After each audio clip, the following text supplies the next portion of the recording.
Funding for This Is Nashville comes from Burr and Foreman Law Firm, serving clients with transactional, litigation, and regulatory needs.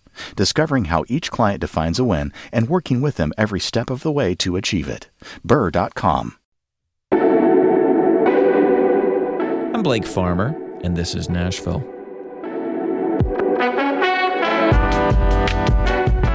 Some of my favorite episodes of this program are when we get to go one-on-one. And we're bringing you the best of the best this hour. 6 segments, 1 hour, all of our faves. And by hour, I'm talking about me and my boss, Tasha A.F. Limley, our managing editor. Thank you for helping us digest these interviews. Oh, no, I'm excited too. Well, Tasha is always the final listen, so you know, before anything goes out over the air, because these are pre-recorded. We don't do these interviews live, though they're basically live to tape, as we say. But we're going to start, Tasha, with Tia Sillers. Do you remember Tia coming in? Oh, I do. Well, you know, you can't talk about Tia without talking about her unreal rise to fame with the song I Hope You Dance. And so we're going to have you sing just a little bit of that. Okay, I'm ready. I hope you dance. Huge hit, and it's still hitting. The thing that I remember is that she's like, this song is still done on like American Idol or whatever the shows are now. Yeah. Like every year, somebody's singing it. There's something really sentimental that still happens. Yeah, someone's crying to it and singing to it at the same time. Yeah, it's beautiful. But the thing that I wanted to go back to was that she talked about losing her husband, who she originally was just like a collaborator, songwriter with. His name's Mark Selby, though she called him by his initials, M-O-S, Moss. And when he died after a long battle with cancer, she really just had to stop writing music collaboratively with other people the way she'd been doing it forever, because she just felt kind of like she would be a basket case emotionally. And so she's been writing songs on her own to kind of get back in the groove. After Moss's death, one of the things I did was, as a coping mechanism for myself, is to sit there and go, okay, Tia, you are going back to being 23-year-old goofball Tia, where no one would write with you. What were you doing? And you've got to hole up in your house and write by yourself. And I needed to write by myself as much because I couldn't even control my emotions. I didn't want to become a babbling, incoherent person in front of someone because I was so emotionally raw for so long that I almost had to write by myself, cry by myself, write by myself, suffer by myself, teach myself how to play and create all by myself all over again before I could even have thick enough skin to even risk writing with someone else. Oh, can you talk to me about those difficult final, I'm not sure how long his cancer journey was, but I assume years. When did you know that it was probably not going to turn out well? Well, we made a pact early on that I was the clear-eyed one. I was in charge of doing the research. I was in charge of figuring out the medicine, the next treatment, finding the next doctors. I was in charge of knocking on doors. I was the advocate. Because he felt terrible? Yes, and also he got to be a bubble boy. That's what we called him, bubble boy.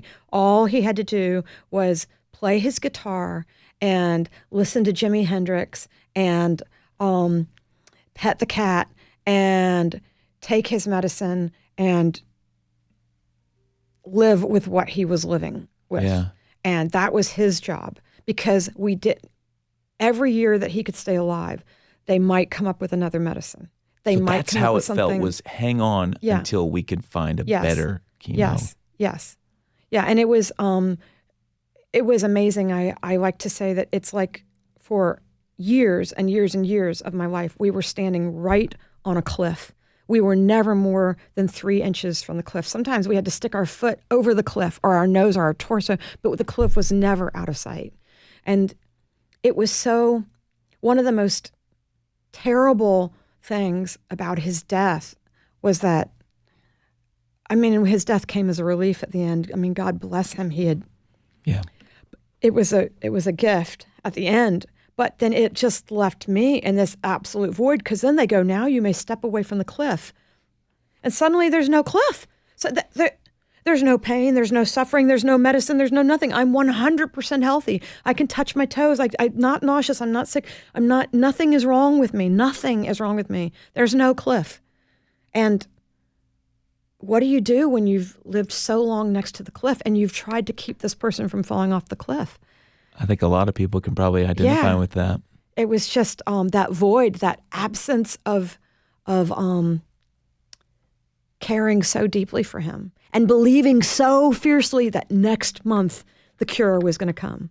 Next month, you know. But the thing that I'm the most proud of in his legacy is he gave his body, he donated his body to Vanderbilt.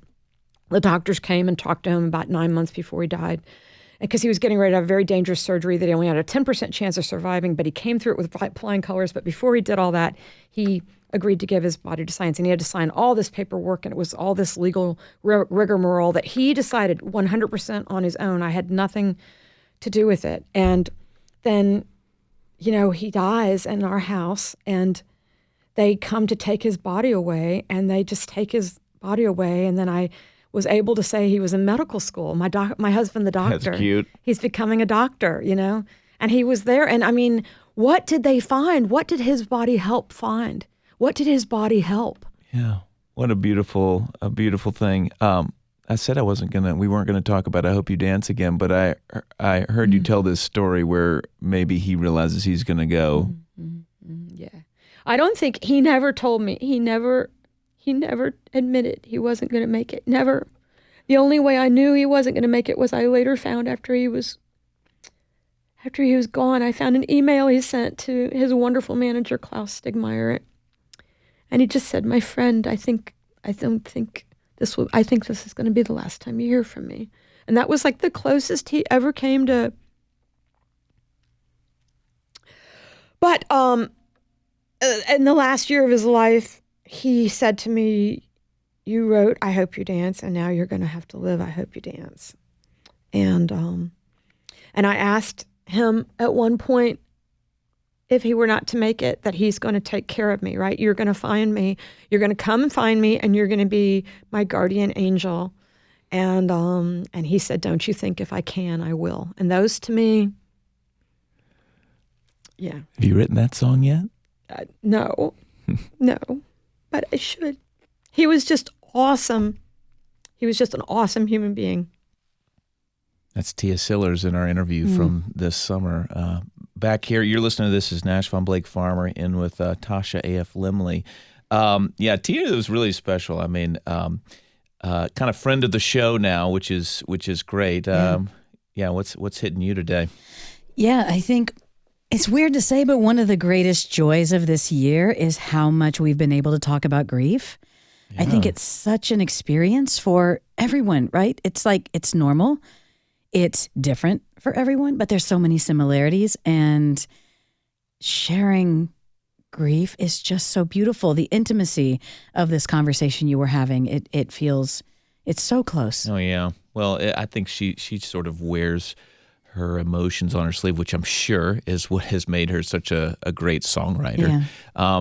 And, you know, she actually talked a lot about creativity in this town, because sometimes as somebody who grew up here, I just think, well, do people get too excited about how special Nashville is? She's like, no. You know, she's been all over. There was a time I think she probably thought you live in L.A., do you live in New York, do you do something else? She's like, there are creative people here, but without a lot of ego, and who really just want to make beautiful, creative things. Right. And she's a big part of that, and it's what we try to highlight on the show. You know, I swung by a sea shanty sing-along recently at a coffee shop. Yeah, whereas we're not going to go into this other than to say at some point someone had just brought a mandolin and gets up on stage and joins the group. And they had even said at the time, like, this is the beauty of Nashville. And it's, you know, like, I never want to become numb to that, because it is so amazing. Well, we're always trying to introduce you or reacquaint you or help you get to know better people that you should know better. And one of those people is a man named Fred Bailey. Oh, yeah. So this interview so stands out. So Fred Bailey has a nonprofit that helps kids called Children Are People. He's from Sumner County, grew up, in his own words, black, blind, and poor. I mean, it's kind of a story he tells any time he's in front of a group of people. And you know, he had this experience where his father, who he was not particularly fond of, kind of confronted him when he learned that he was blind. And he said, listen, the only way you're going to get out of life is to get an education because you're black, blind, and poor. And it really set his path to like not feel sorry for himself in any way. And he has this driving ethos about hard work. And you think this is a person who is qualified as disabled. Yeah. And hard work is central to him. So, he says even going back to the founding of our country, the United States of America, that it's hard work that have made America what it is. Let's listen. When you think about these pioneers, they got to cut out the forest just to make roads, just to a walking path. They got to take these same trees that they cut down and make their cabins out of. They got to go around hunting for food, come back and cook it, and all of this and all of that. That's hard work. I tell everybody, you won't hear me talk about God that much because the God that takes care of me tells me, as long as you will work and as long as you will give back, you're okay with me. I'm gonna take care of you. And I think we talk so much about God that we don't even know what that concept is about. Because the most direct path to God, as far as I'm concerned, is through service. Mm. And we don't want to do that. We're way too selfish in this country, and that makes us lazy. That makes us apathetic. The human condition in America has got to get itself together. Mm. Even what you're saying is probably making our listeners a little uncomfortable. That this idea that people have to work. I think if you say life is about working hard, mm-hmm. I think people say, no. We shouldn't be having to work so hard. Yeah, because what satisfies the human condition is work. And if the work is too easy, if you don't ever have a struggle of any type, if life is too easy, then your mind takes over and gives you a false sense of a thing. I tell people right now, you got to get out of your mind. And that doesn't mean, so a lot of times they'll say, you mean you want me to go crazy? No. Your mind is controlling you. And your mind unharnessed will take you somewhere you don't want to go, whether you're rich, poor, whatever. So what I'm telling everybody is that you need to work hard, and the work that you need to be doing is to make this country as great as you can make it. Now, I'm never going to leave America. America is my country. I'm not an African American. I am an American. I was born here in 1953. If that doesn't make me naturalized, I'll never be. But I will never allow you to call me anything but Fred Bailey, and I am an American. And my work is to make this country the best that I can make it. And that means individual by individual, because the country basically are the people that's in it. We got 330-some million people in this country. Now, the majority of us are trying to do right by have a nice home, do right by our kids, and so forth and so on. There's a few of us that think that somebody owes us something, and the government is promoting that a lot. The government is telling you, let me take care of you. Mm. Well, I looked up the Greek word for government one time, and the Greek word for government is mind control. People, quit letting people control you by giving you crumbs. By the time I got to school for the blind, I understood exactly what my daddy meant by never, ever be beholden. That was their favorite word. Don't be beholden. Mm. Don't let anybody give you something that you don't give something back in return, because the universe requires a balance. But the Tennessee School for the Blind, that's the government. That is the Tennessee state government funding a special institution to help people like you. I mean, the government is in the helping business. No, the government is really not, because now, in this case, education has always been the key. Now, I'm not sure when I'm looking at what they're doing to schools now, I'm not sure the government actually want its citizenry educated. I think they want its citizenry more indoctrinated.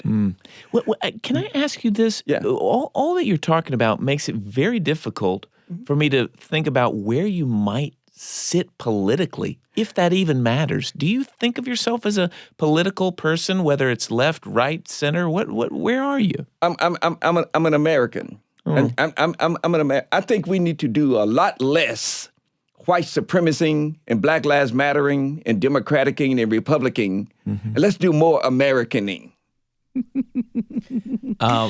Give me more Fred Bailey. Like whether some of that makes you kind of cringe for a second or not, you're like, this is a guy who has a point of view and has clearly lived a life that is shown it out. That's Fred Bailey from September.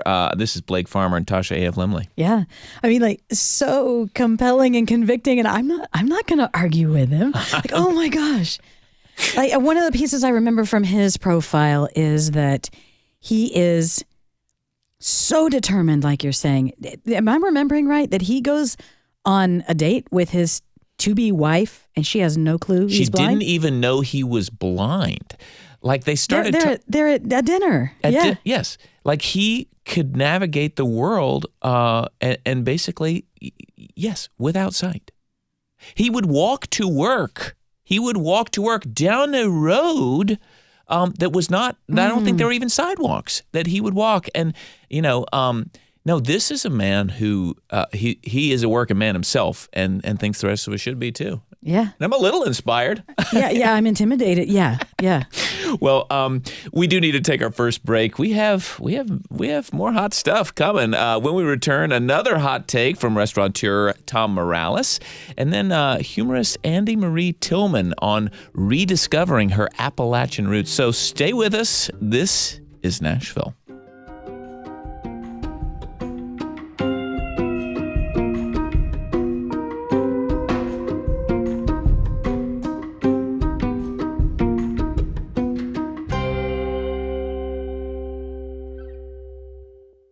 Funding for This is Nashville comes from you, our listeners, and Music City Prep Clinic, Nashville-based provider for PrEP, and offering comprehensive sexual health services in an environment designed to be safe, professional, and shame-free. Learn more at musiccityprep.org. I'm Blake Farmer, and this is Nashville.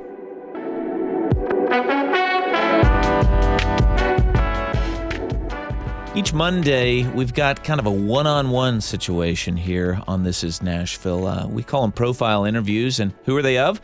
I don't know, whoever we think would be interesting to you. And one of those people, one of my favorites, was actually suggested by you. This is Blake Farmer with Tasha F. Limley, our managing editor. Tom Morales. Why does he strike you as such a compelling figure? Oh, gosh. I think I first pre-interviewed him for a story about our food scene, maybe like 4 years ago near the beginning of the show.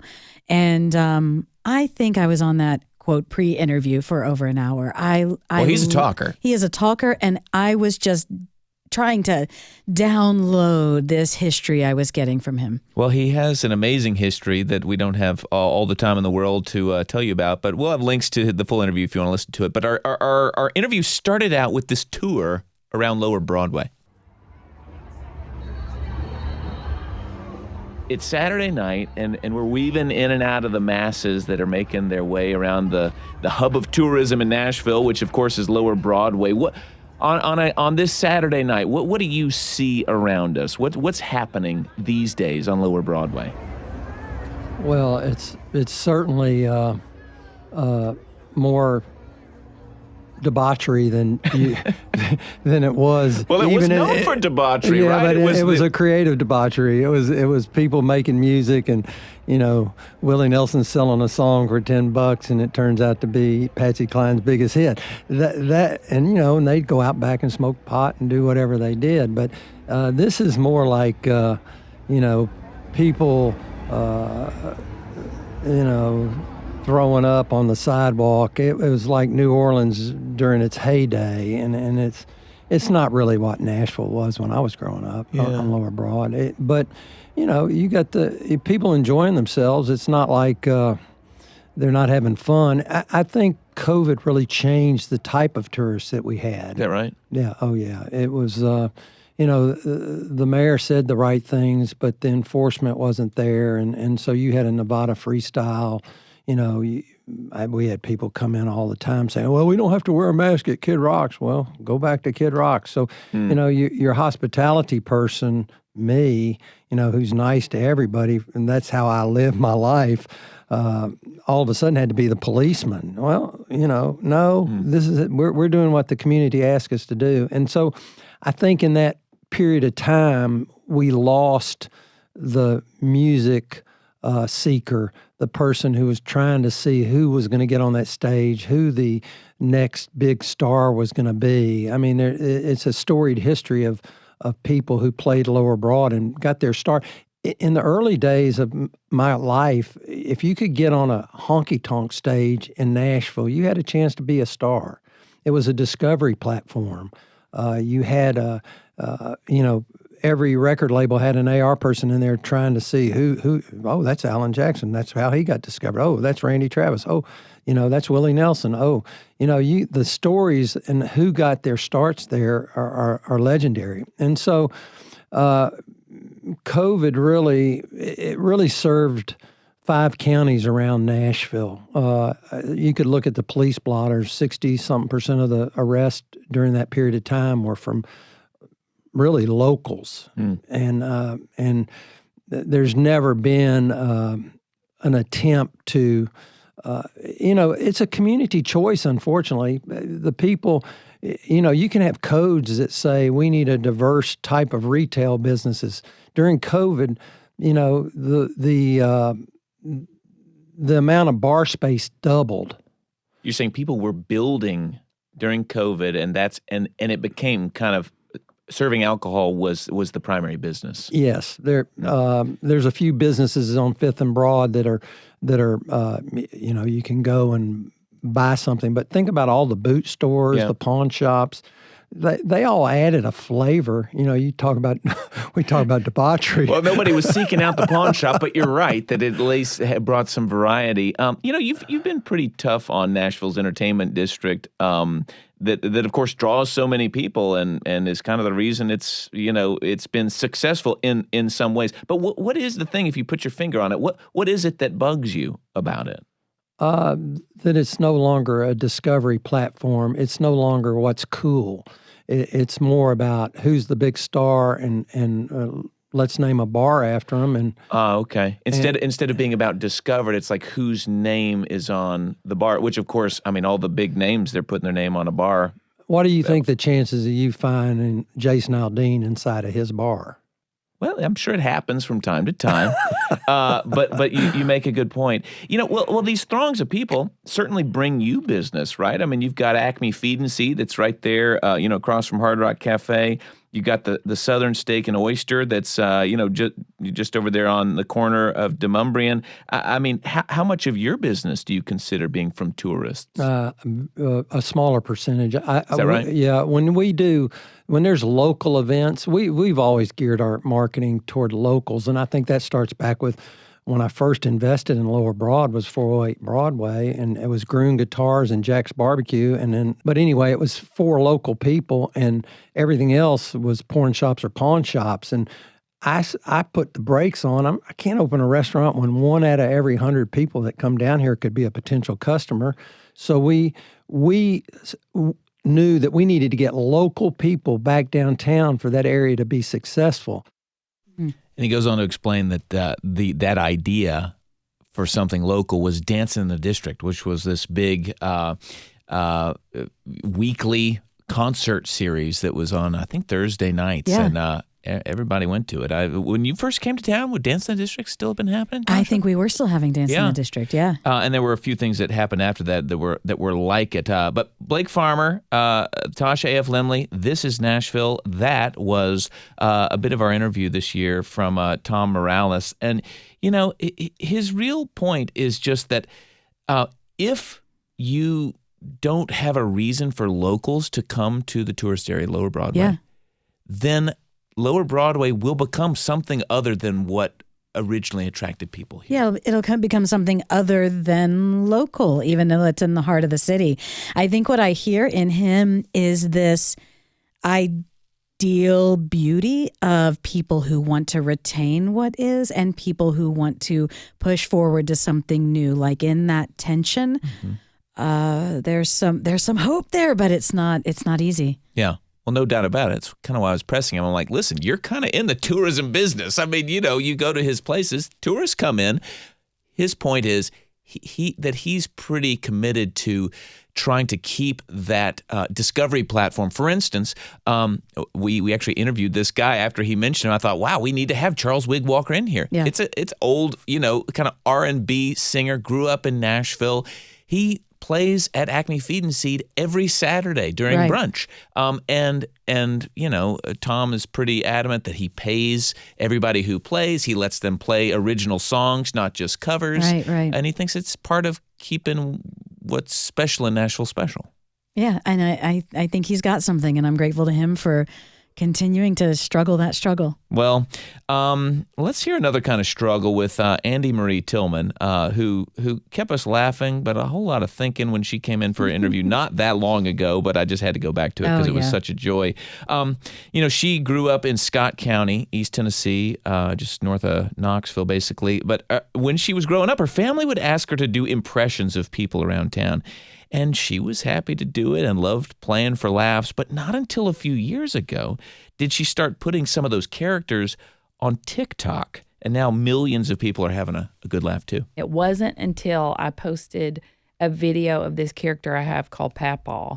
And it was him meeting his friend at Hardee's that it went viral overnight. And I had never experienced virality. And I thought, what is this? This is weird. I don't know how many people have an actual Papaw. I have a Papaw. My Papaw was quieter than this guy. He didn't say that kind of Papaw. Oh, yeah. This Papaw has more to say, but he wears a plain white T-shirt, overalls, his cap from the feed store or something. He's looking over a pair of very smudged glasses, and it's not just what he says; it's also the noises. Hey, what you say, buddy? Oh, that's good coffee. What?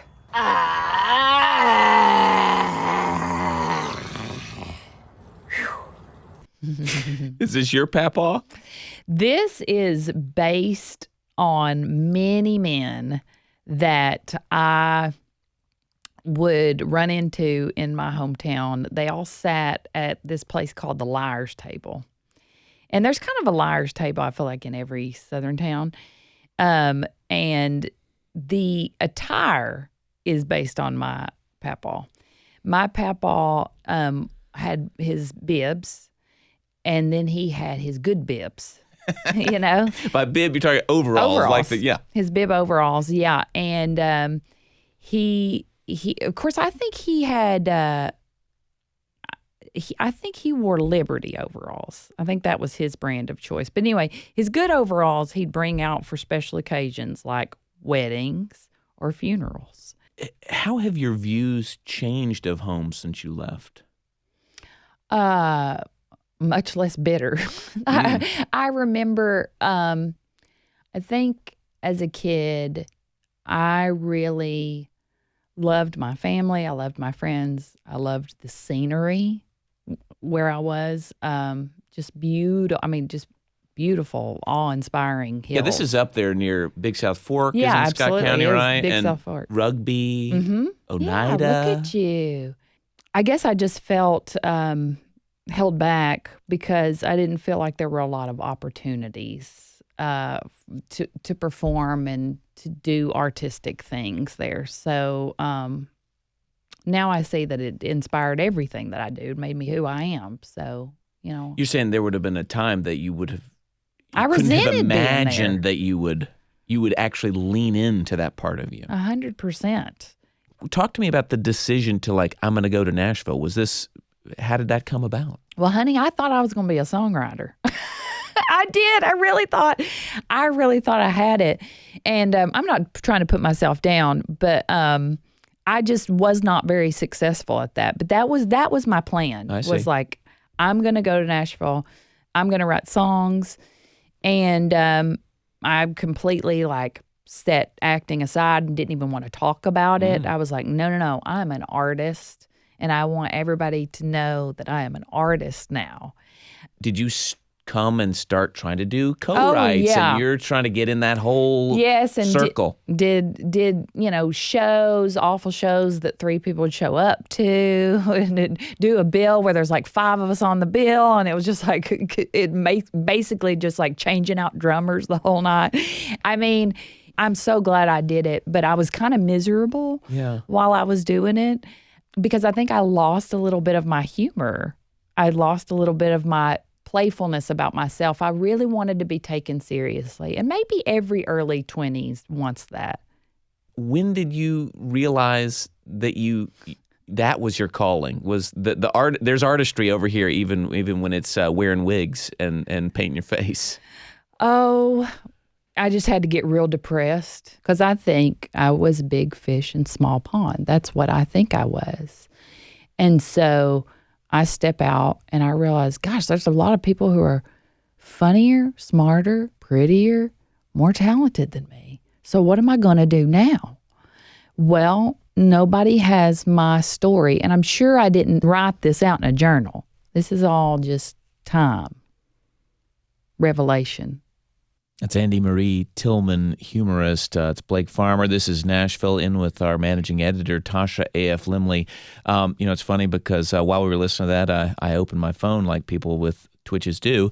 And, of course, an Andy Marie Tillman little Instagram thing was front and center because I've watched too many of her videos. She's so funny, and I love her. I think the thing I was trying to get to with her is that she doesn't seem to be overly driven by the economics of having millions of views on TikTok. Yeah.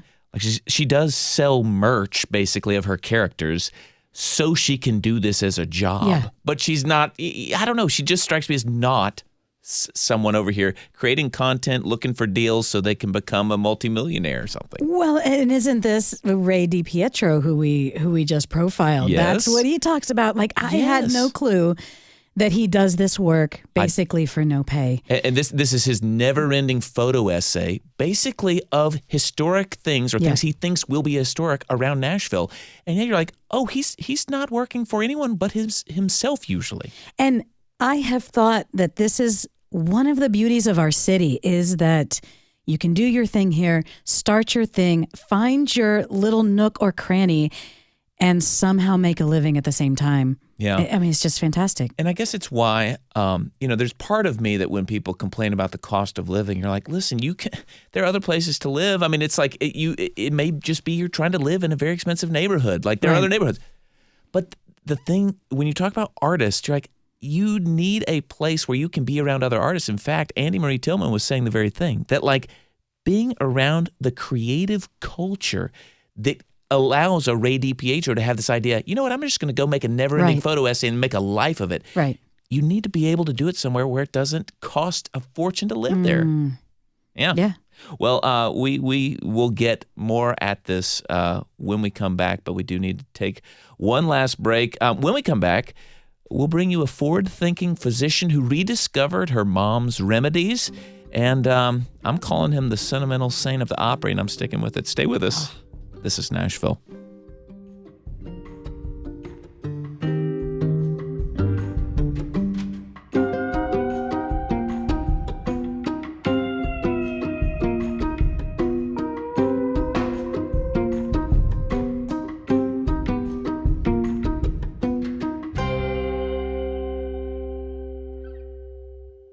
Funding for This Is Nashville comes from you, our listeners, and Music City Prep Clinic, Nashville-based provider for PrEP and offering comprehensive sexual health services in an environment designed to be safe, professional, and shame-free. Learn more at musiccityprep.org.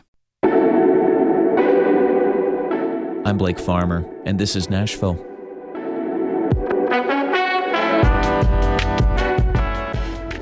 Well, our managing editor and I, Tasha A.F. Limley, we're bringing you the best of our profile interviews in 2025, at least since I took over from Khalil Ekalona. Tasha, I kind of felt like I had to say that. It's like we're just picking from the interviews since I came here, and he did great interviews. Oh, his interviews were so good. Yeah, I mean, he interviewed Amy Grant. He had I was trying to think of the interviews early in the year that, as just a listener, I was just David French was a good one. Oh yes, started out the year, I think. Anyway, so yeah, we figured we didn't want to have to explain that, so we're just bringing you the surprise and delight that we found since July. But some of that surprise and delight for me was our hour with Dr. Britt Stone. She's a neurologist at Vanderbilt who specializes in Parkinson's disease.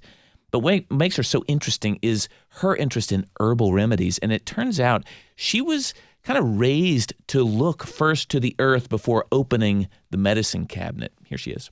You know, the idea that your mom is always right is kind of the theme of my life. When she listens to this, she'll be really amused. So my mother's from the Bahamas, so half my family's from the Caribbean. There's a very long tradition of what they kind of call bush medicine, this idea that you take these supplements throughout your life to boost the immunity and to give you energy and these sorts of things. And so I had this in the background as I was making my way through education. Knew I wanted to be a doctor as long as I could remember. And so during my medical training, my mom would say, you need to learn about herbs. You need to be, and I was like, I'm just trying to pass my boards, but I'll keep this in mind.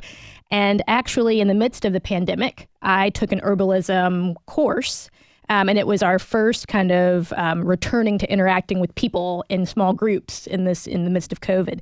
And I was living in Austin at the time. And it really kind of expanded my view of what was available to help support the body. This idea that, food is medicine, but also that what grows from the earth can also be medicine. And so that kind of whetted the appetite. And then I thought, I got to learn more things. And so then I did this integrative medicine fellowship out in Arizona. Dr. Andrew Weil has a center of integrative medicine out there. And that is when I really expanded into thinking about mind-body medicine and breath work and, Chinese medicine and Ayurveda and all of these other modalities that have existed longer than our kind of known Western medicine. Well, so interesting that you grew up with that instead of coming around to it for the first time, maybe after being a physician. So what was your mom right about? She was right that maintenance is definitely the key. I think humans love a quick fix. They want a pill that's going to get rid of everything right away. But so much of our lives is just doing the right things over and over, which is really unsatisfying, but it's just the way we are designed. And so she was right about that. She's also right about what you are doing regularly, helping to support, hopefully giving you the infrastructure to ward off when something else might occur, how to help your immune system. And so, yes, Mom, you were right.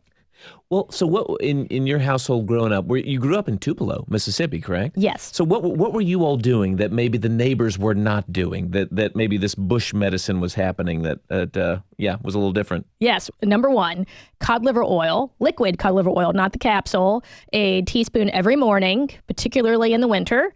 Whenever you were nauseated, you would get ginger tea before you got some nausea pill. You'd get peppermint if you had indigestion, peppermint tea before you got some nausea pill.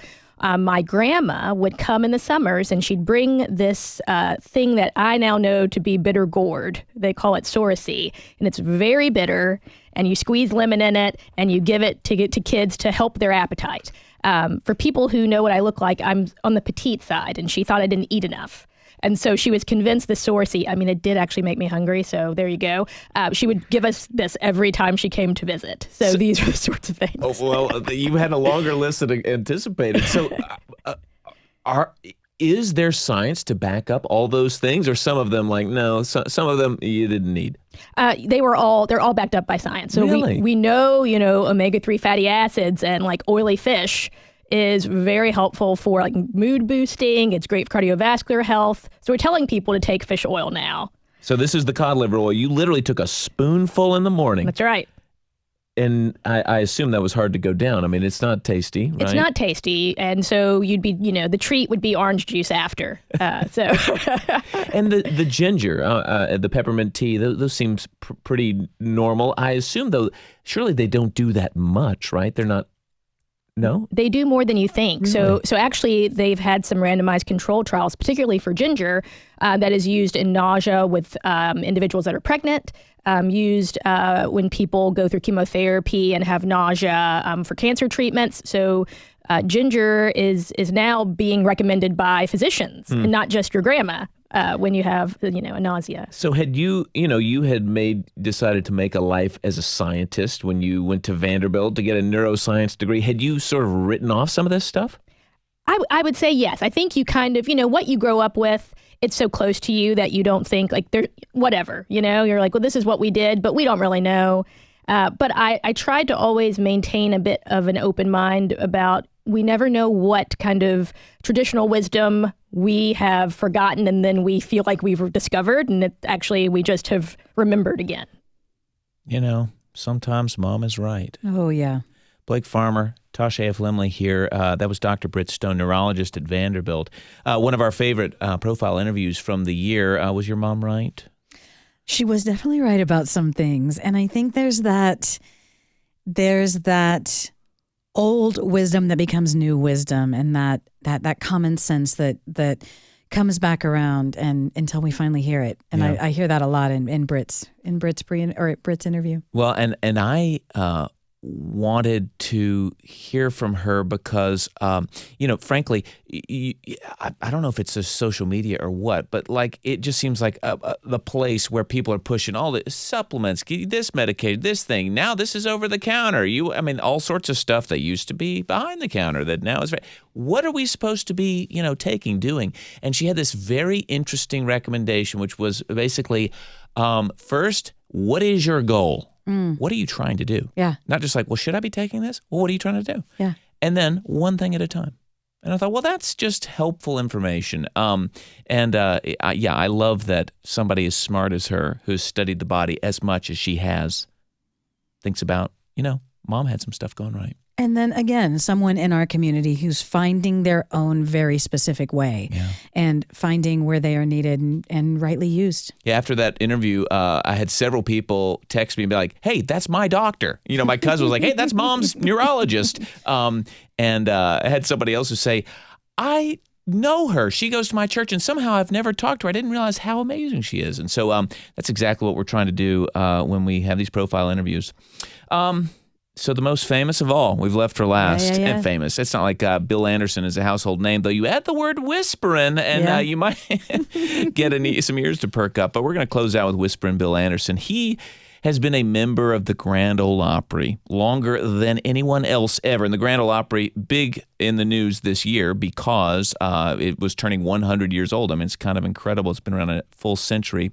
And he did talk to us about that, even got a little misty talking about his love for the Opry because he's dedicated so much of his life to it. But he also talked about getting caught up with fame and about his time in Hollywood as a game show host.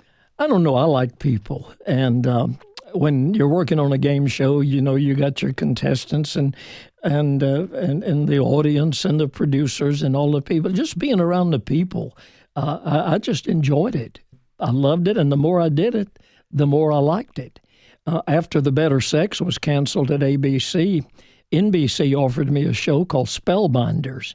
And I did a pilot for it, and everything was all set. We were set to go on the air, and it was a very highly sophisticated show that involved a lot of computers.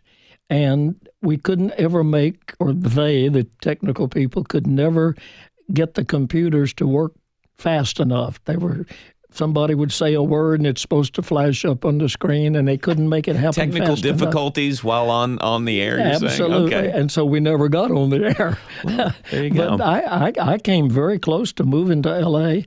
I think if Spellbinders had gotten on the air, I very well might have moved out there, and my career might have taken a whole different direction. Well, the career we're talking about today is the career of Whisperin' Bill Anderson. I'm Blake Farmer. This is Nashville. He's with us for the whole hour. So this sounds like a detour, but were you doing music all along, kind of on the side, even in this TV era of yours? I would do concerts or the Opry on the weekends, like Friday, Saturday, Sunday. I'd get on a plane on Monday and fly to L.A. I'd be in the studio taping game shows on Tuesday, Wednesday, Thursday. I'd be back on a plane on Thursday night, headed somewhere to play music. I was never home. I was working like crazy. I loved it. I enjoyed it. But looking back on it now, I don't know how in the world I did it, because it was just no time off. It was just a constant thing. Well, the way people talk about that is often, what is sacrificed. I'm even thinking of, got to see in the early stages the Dolly musical. And, so much of that is about her own. In fact, much of it is her time in L.A. when she's sort of going chasing the bright lights. But yeah, looking back, what do you feel like you sacrificed to do all of that? Well, I'm sure I sacrificed some time at home. I had 2 daughters at the time. I did not spend as much time with my wife as I probably could have and should have. You sacrifice your personal life like that when you undertake it, and that's one reason there's so many show business marriages that don't make it, including mine. But it just, I don't know. You get kind of caught up in that trap. I guess it's a trap. It was fun. I enjoyed it. I was making a pretty good living doing it, and felt like I had a good bit of a future there. I'm really, though, when I look back on it, I'm really glad that the Spellbinder show did not work, because I'm glad I did not move to L.A. I'm glad I did not trade a country music career for a career in game shows and television. And, I did soap operas. I was on One Life to Live on ABC for 3 years. And that kind of thing very easily could have taken over my life, but I'm so glad and so thankful that it didn't. Whisperin' Bill Anderson on This is Nashville, one of our favorite profile interviews this year. Blake Farmer with Tasha A.F. Limley.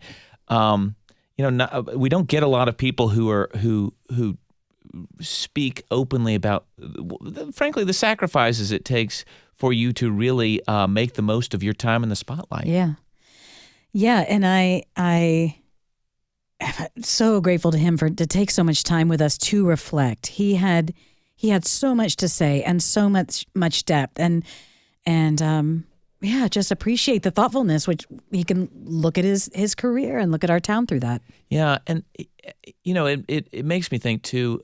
It's beautiful to hear about these folks who wrote songs in the 50s and 60s, literally. And also wrote songs that were hits in the early 2000s. Yeah.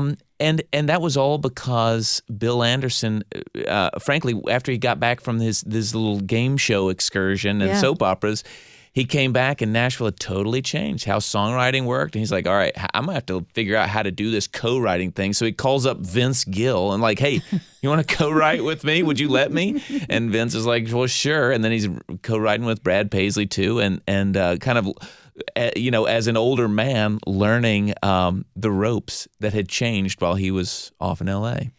Yeah, and that's kind of what I see the thread through all the interviews that you picked. I really appreciate these clips, and I don't know if you arced it all on purpose, but it is this story of people of different age, different generations, different time in Nashville's life, coming here and finding their place.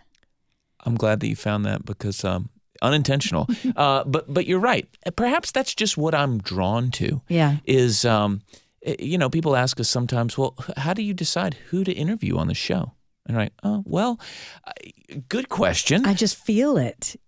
Yeah, I don't decide. I just, Yeah. Yeah, and we don't want to. We're not. I mean, would we take an interview with the most famous person in Nashville? Yes, but honestly, we would like to get to know people that aren't everywhere else, because we're kind of filling in the gap. That's sort of the role of public media. And so pitch us. Yeah, like seriously, I think this is a good opportunity to say if you're listening to this and if this resonates with you, if you're thinking that we don't want to hear from Grandma Smith, you're wrong.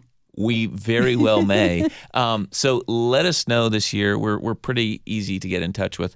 Well, Tasha, thank you for all the work you do thank you, for the Blake. show. Well, let's maybe call this a wrap. Thank you for tuning in this hour. It's been a fun hour to spend with you and with our guests over the course of this year. This is Nashville.